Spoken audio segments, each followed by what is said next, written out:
For Missourians, today offers an opportunity to talk about the political climate. KOMU8's James Packard spent the day talking to Mid-Missourians of all backgrounds. He's here in the studio with reaction and ways to change the conversation. Jim, for some of the people I talked to today, the shooting in Virginia hits home, and it reminds them that the politics we know in the U.S. today is not the politics they want to know. Shots being fired, and there are people running, possibly victims involved. Why? Guys playing baseball. Are we really there with all this hate? I guess so. Where we are at in America and how we conduct our politics, I believe is secondary to where we are at in America, to how we conduct our conversation. A little after 7 here, and my phone rings.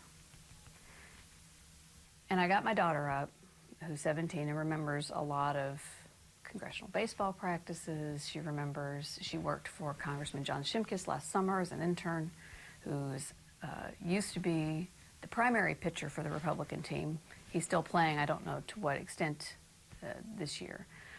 And because I knew we would know people that were there. And that was my first thought.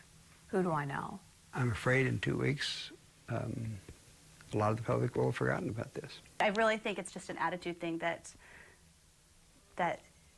our society has come to accept in some ways. Social media, people can, even under their own name, say the most outrageous things.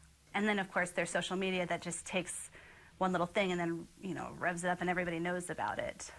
I don't see people getting into punching fights over their politics. I don't see the business people of Columbia, who I know when they gather for chamber meetings are not in agreement about very many things. I don't see it with my own eyes.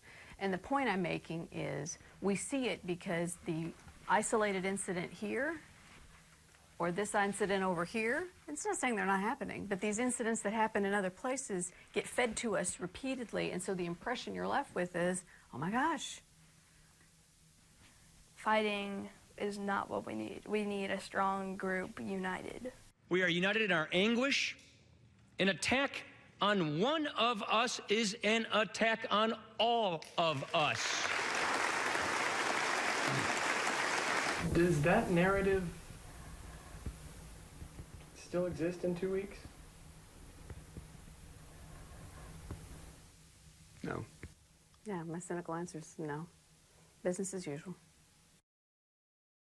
Serene Holshoff says her husband, former Representative Kenny Holshoff, will be at the game tomorrow. In the studio, James Packard, KOMU8 News.